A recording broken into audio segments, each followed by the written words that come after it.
Alright, I have created my individual panels, and there are 60 of these.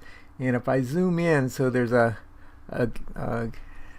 these sides are cut perpendicular to the flats, and so this area would be filled in with some bonding material to hold these together, with the edges, these edges down in here parallel to each and actually collinear to each other.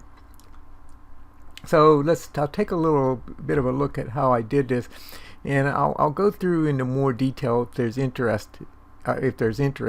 But so I have a initial sketch that was created, and then I created a work axis, and then I did a surface just to do a sketch on, and then I lofted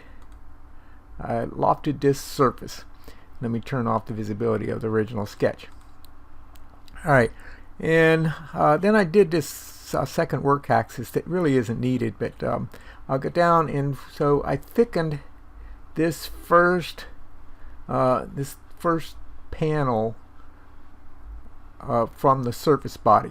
I might change that to a different color. Let's just pick a color. Ooh, I don't like that one. Looks like carpet.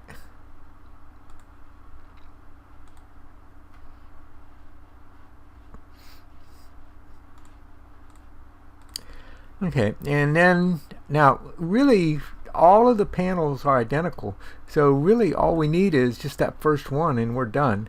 But if you wanted to create the rest of the panels, then I went to the next one, and I changed it as, or you know, if I want to change the color of it as well so that we can clearly see it, let's pick a smooth red here, and then I did the next one and so forth, did the next one and the next one. Okay, but again, really, if we're doing this, if we're going to do this as a glass ball, we only need really one panel, and then we would use something like